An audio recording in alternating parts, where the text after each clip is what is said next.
Hello guys, and welcome back to another weekly watches. So let's get on with last week's weekly watches. Okay guys, I've moved a bit closer. I know it's not good. So we'll make me smaller and we'll look at Letterboxd. I have a horrible cold coming on, so I do apologise. So let's get through these guys. I've moved closer because I've got a light in my face because it's quite dark in here and I can't see my laptop screen.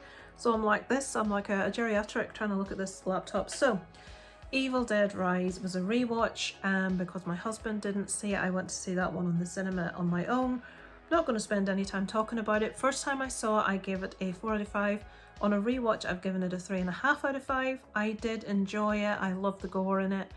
I do love the fact that, you know, the female protagonist. I love the character of the sister of the main one that gets changed. A lot of people didn't like her. I loved her character. So what I'd said before was one of the goriest movies I've ever seen, a fun ride with fantastic performances from everyone involved. The effects and makeup were incredible. I just wish it had been scarier.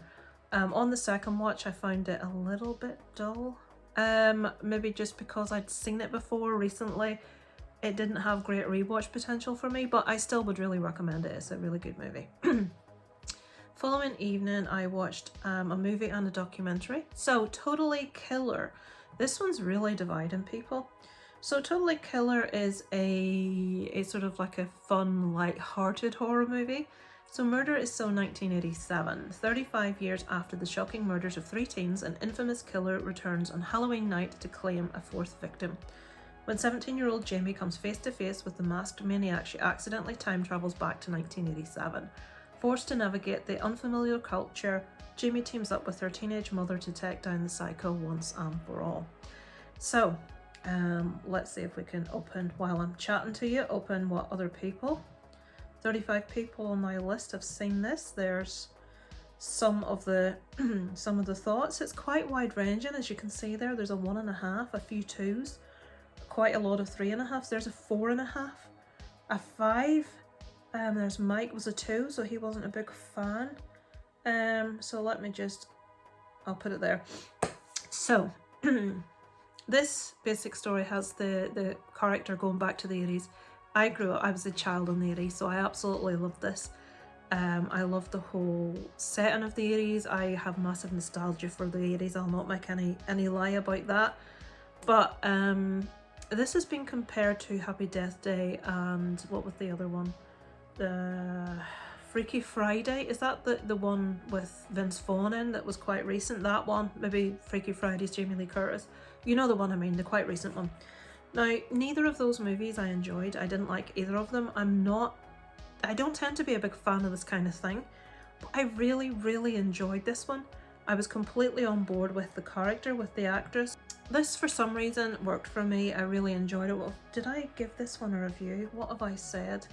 Because I usually write what I think right after I've watched it. A fun, easy to watch little horror comedy. I enjoyed it, and the humour aspect of how different things are these days in comparison to the 80s.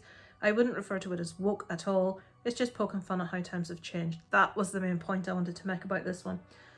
A lot of people have got bent out of shape about the wokeness of this. I felt they were actually poking fun at both sides of the perspective. I felt they were poking fun at the kind of things that people could say in the 80s, that some of which were a little bit on the edge, and also poking fun at today's, you can't say anything for fear of offending someone, even if offence wasn't meant in the first place. So it was like taking the piss of both ends of that perspective, which I quite liked. It was just interesting to see how, if you travelled back to the 80s, how times had changed. So obviously people are going to compare this to Back to the Future. There is reference to that in the movie, which I quite liked. When she's trying to explain to people, she's like, have you seen the movie Back to the Future? So yeah, I liked it. It worked for me, so I gave that one a 3.5 out of 5. On the same evening, I watched a documentary on Netflix called The Devil on Trial. Is this the one? Yeah. So this is the one that the Conjuring movie, The Devil Made Me Do It, is actually based on. This is the true story. Explore the first and only time demonic possession has officially been used as a defense in a US murder trial, including first-hand accounts of the alleged devil possession and a shocking murder. This extraordinary story reflects on our fear of the unknown. Now, it does say during this that that defence has been used in British courts on multiple occasions. Not many, it was maybe only 2 or 3. So it's only been watched by one person that I know. Emma Spooky Astronauts, 2.5 out of 5. What did I give it? I gave it exactly the same. So this is a really interesting case, and I'm really interested in anything to do with true crime. If you add anything spooky or paranormal to that, I'm there. This had such an interesting premise, and it just, I felt, didn't deliver on that premise. It was just quite dull. I gave it a 2.5 because the story was interesting. I know the story as it is, but I felt they could have done so much more with this retelling of it than they did. I wouldn't rush out to see it. I just thought it was okay. Okay, I have to give up and go and get a drink. Can you hear?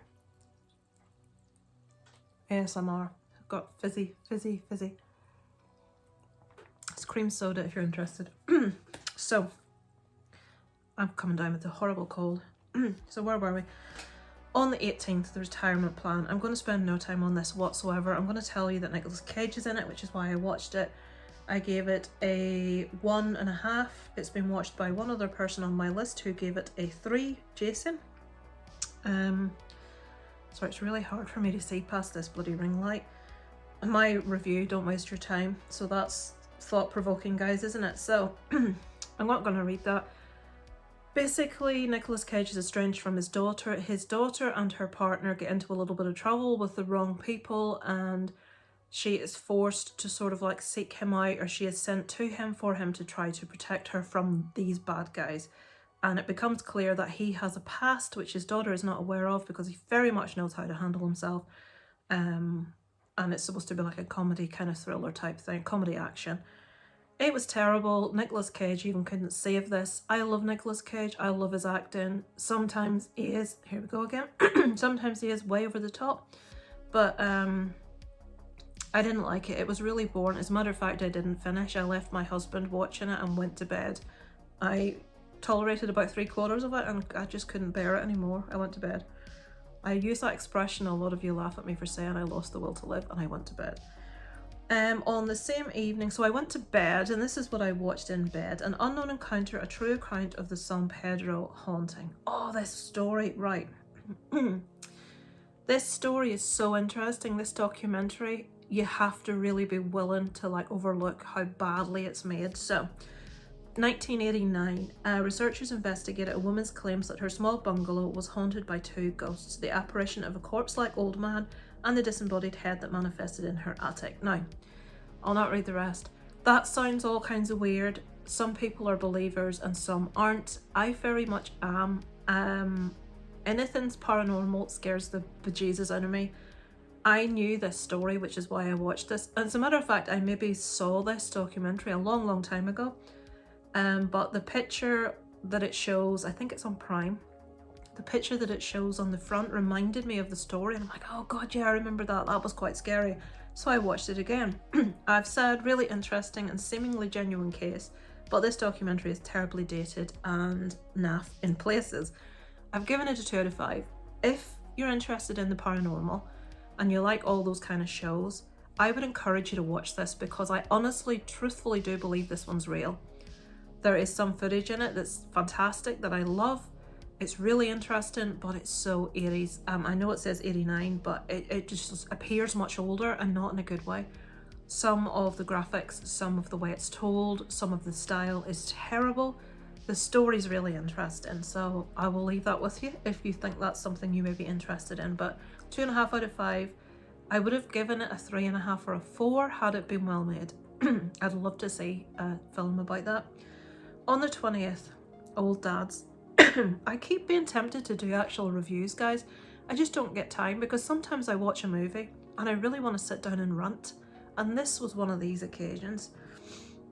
So, to give you what this movie's about, Old Dads, this is on Netflix.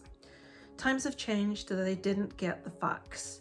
A cranky middle-aged dad and his 2, it's a sad state of affairs when you're like the same age bracket as the old dads.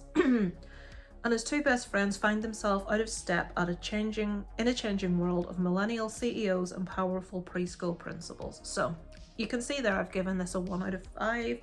Has anyone else watched it? One person who also gave it a 1 out of 5. These three guys, old dads as it says, they're quite offensive in the way that they talk. They are quite stereotypical of the way people did talk back in the day, things that people wouldn't have been offended by or women would have potentially just rolled their eyes at. Today, you just cannot say the things these guys are saying. They're in a workplace that's taken over by this young lad.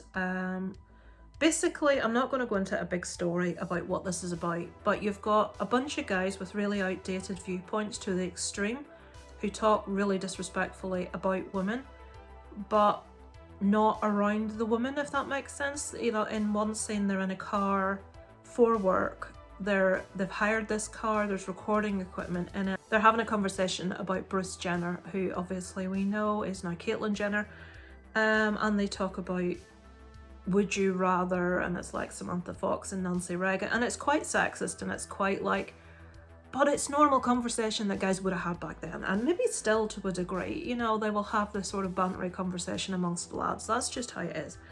But that's seen today as repugnant, and certain things that are done and said by the young people is like, so like with one end of the spectrum here of this, like, to use the word woke, which I don't like, but just offended by everything. You can't do anything, you can't say anything. And the other end, just these guys that are increasingly frustrated with life, and just there's bits of it where you really get these guys how they're feeling and things they're having to do, like to get his son into the right school. He's having to kiss this teacher's ass who's just a real cow. She's horrible, and you're really on his side, and things he's getting frustrated at, again, you're really on his side.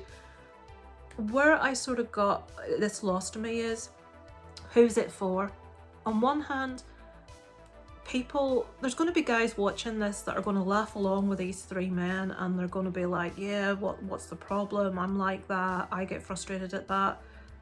But then these guys go on a journey, I do that because I hate the word, in relation to this, where they discover the error of their ways, and it's like, no, this wouldn't happen. It's like, these guys have grown up in this era, this is how they are, this is how they talk, rightly or wrongly, this is their personalities. Do not do this and everything worked out wonderfully in the end shit that I hate. On the other end, you've got these young people that just have no experience whatsoever of the world, of life, of anything, that is trying to like talk down to people twice their age. And it's so frustrating. It's like younger people will look at these three dinosaurs of my era and think how offensive and stupid and dated they are, and then people of my generation is going to be looking at these young people and thinking how just naive and just sensitive and sensitive to the extreme. I'm like, who the fuck's this movie for? So, in a quest to try and tell you what I thought, I've said, who the fuck is this movie actually for? The sensitives out there will be objectified and offended by it. The unwoke, is that a word, out there will laugh along until their counterparts discover the error of their ways and life is beautiful. In reality, most of us are a mix to some degree of all parts of the woke spectrum, but all of the representation on screen are just a bunch of horrible people that it's virtually impossible to root for. That's how I felt about it. I gave it a 1 out of 5. It's well acted, it's well shot, all the rest of it, nothing wrong with the quality, but the story is just, I just came away from it thinking, who the hell is this for? It's, I don't know. Old dads.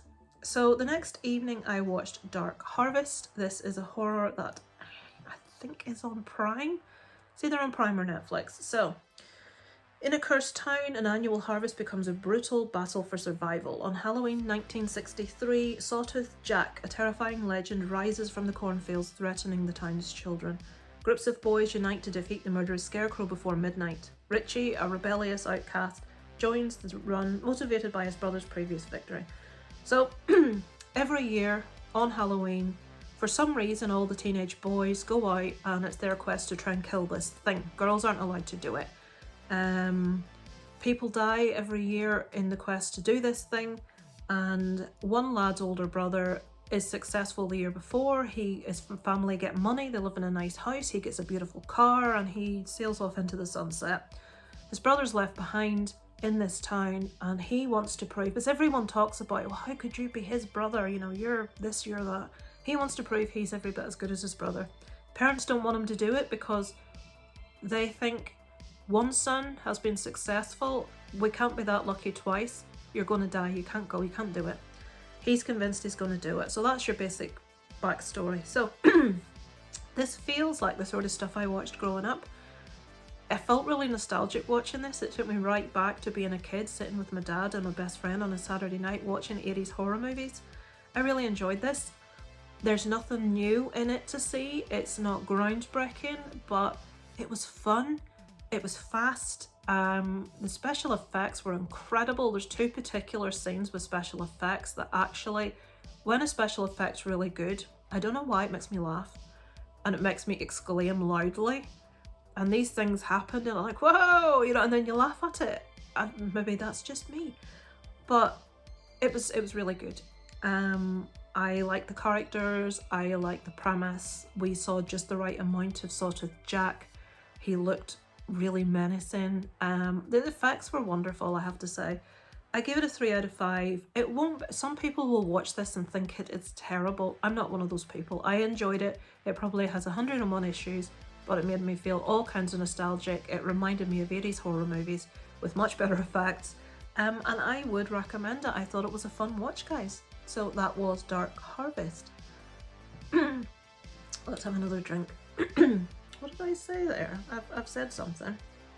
This reminded me of the good times of watching simple horror movies as a kid. It's not about to reinvent the wheel, but it was a lot of fun and had some glorious effects that provoked a hearty laugh more than once. Yeah, so pretty much what I just said.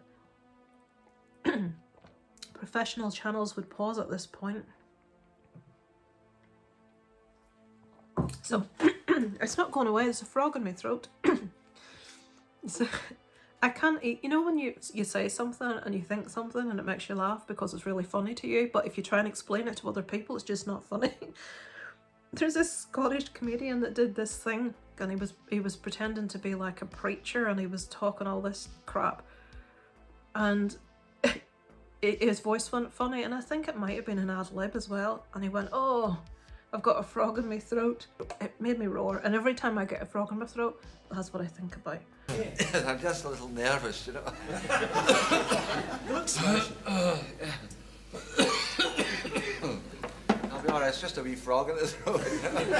Maybe I should shut up and give the frog a chance. If I can find it, I'll put it in, but I very much doubt I'll be able to find it. So where were we at? On the 21st, Dinner in America. So, a lot of you will know this movie. I was watching a Xploitation Films, I believe the channel's called. I will put it up on the screen because I've probably misremembered that. Who done a list of his favourite punk movies. And he mentioned this and I hadn't heard of this movie. He says it's very loosely because the guy in it, Kyle Gallner, is the singer in a punk band. And it's based around him meeting this young girl. She's obsessed, but I don't want to go into like all the detail of it. So what does it say? A punk love story. And on the what? What's an on the lam? On the lam punk rocker? Does that mean like on the tech? I don't know. And a young woman obsessed with his band, well, okay, it said what I wasn't going to say, go on an unexpected and epic journey together through the decaying suburbs of the American Midwest. So this is a slice of life movie. And what it doesn't say is he performs with his band wearing a balaclava so that no one knows who he is.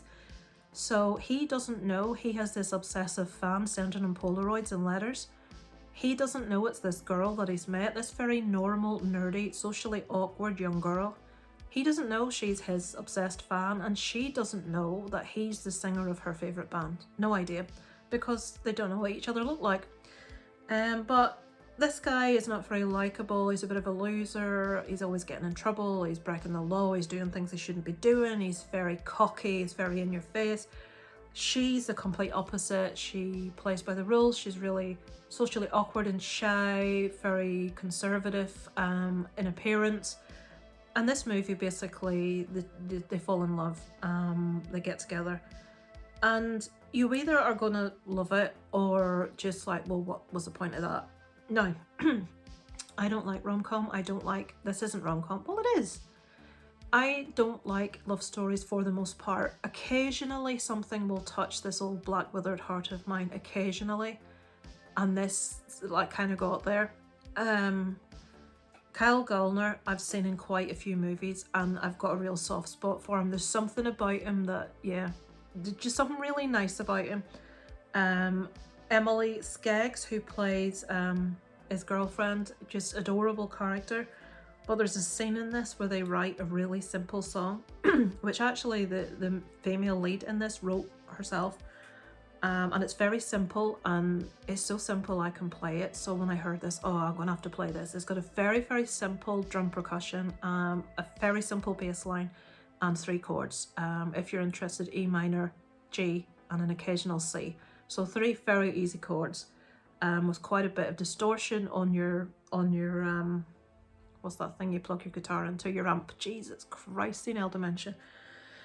It's just such a simple little song, but he puts together the music and she sings it. And when she's singing, this is the scene everyone talks about. When she's singing this song and he hears her sing, he just falls in love with her. And it's like that moment on his face of realization that he loves this girl is all over his face. Fuck the rest of them, fuck 'em all but us.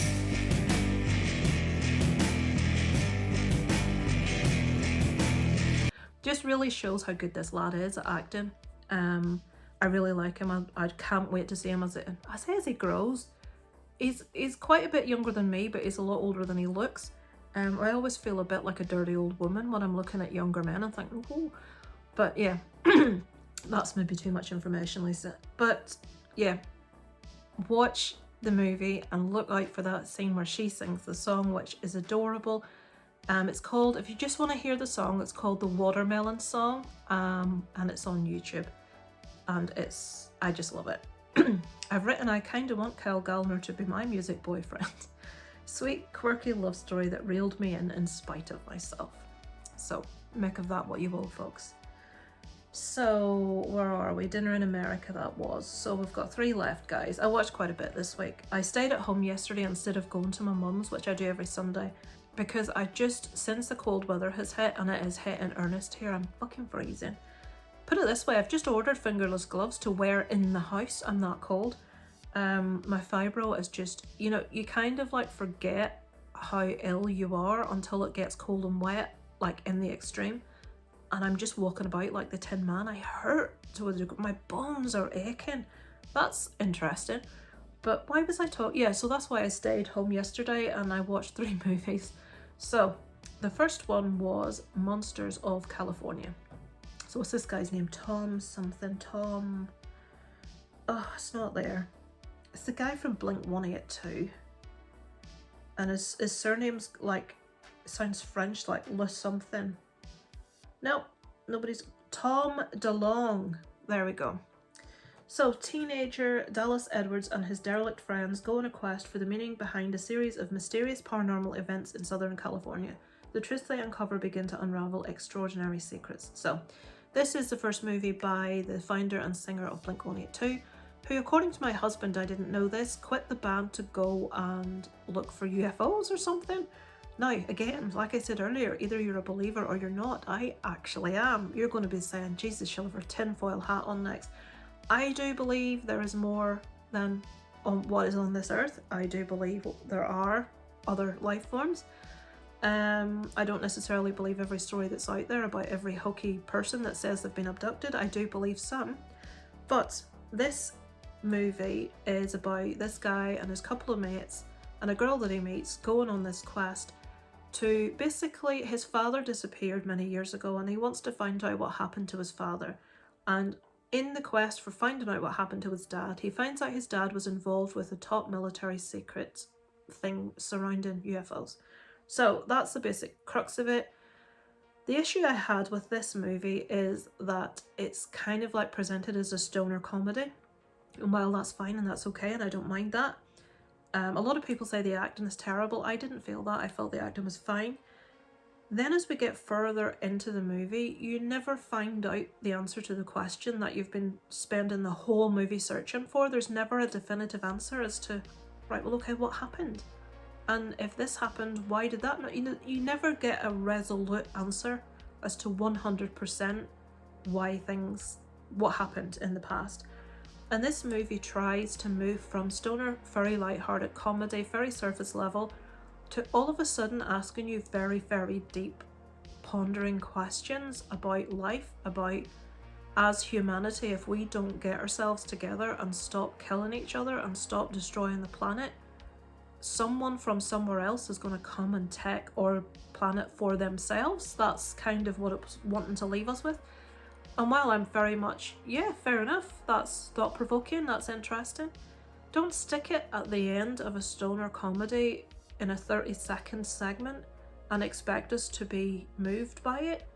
They mixed two genres that didn't work. They tried to pigeonhole something onto the end of a completely inappropriate movie that would have worked really well had they presented it as quite an insightful, serious movie. If you're going to do a stoner comedy, don't try and bash us over the head with, I don't know, with like philosophy. Well, I suppose if you're stoned you can get quite philosophical, but you know what I mean. It just didn't meld for me.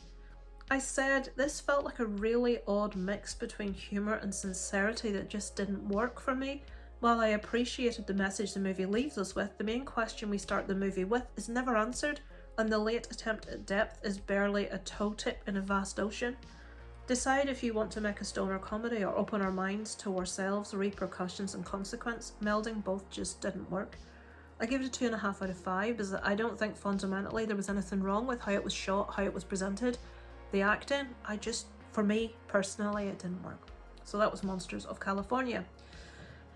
Dear David, this is a movie I've been anticipating since before it was actually a movie. So let me try and tell you what this is about without reading this. Does it say the guy's name? No.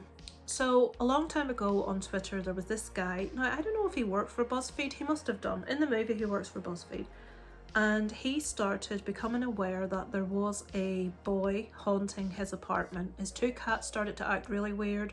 He had put posts on Twitter about this and people, the internet, like were following along with what was happening. And he called this boy Dear David. He managed to capture photographs of this boy who had like this dent in his head. Now, again, I don't know if this is concocted, but if it is, Jesus, he's really, really good. The photographic evidence he got was fantastic, I personally feel. This movie, I've been wanting them to make a movie about this for so long because it's such an interesting and intriguing subject matter. They have done. But they have concocted a backstory for David as to what happened to him. They have added things to this, happening to this man that didn't happen. They've basically kept the crux of the idea of this boy haunting his home, and that's it. Even the section where he manages to get the photographs isn't covered. You know, it's like, what are you doing? Where's these really creepy photographs? I thought you'd be using those.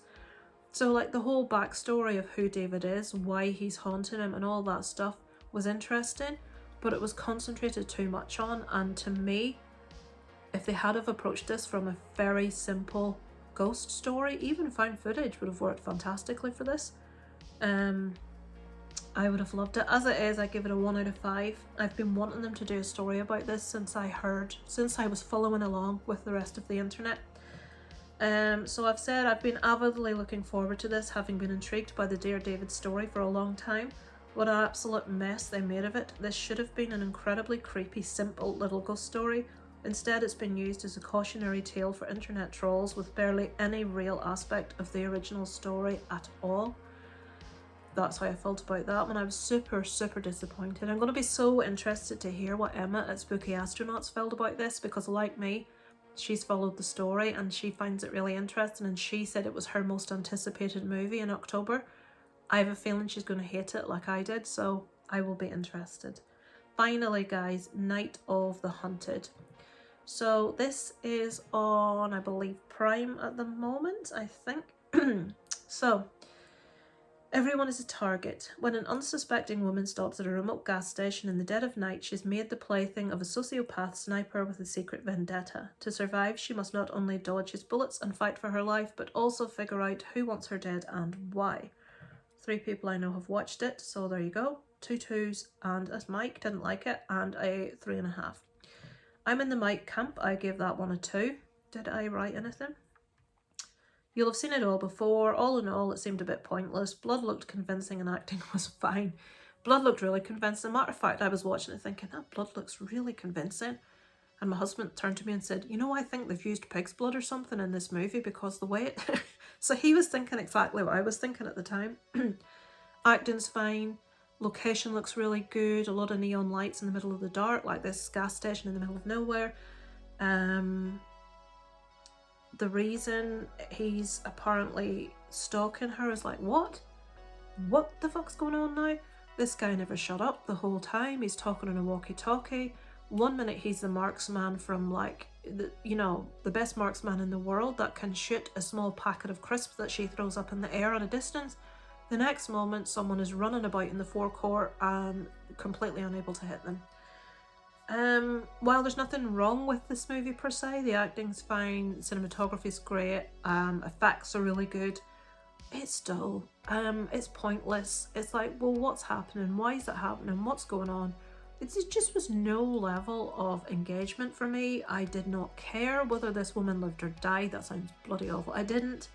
I wasn't given time to connect with her as a character. I left feeling a bit confused as to why this person had targeted her in the first place, because it just seemed so ridiculous. I thought I'd missed something.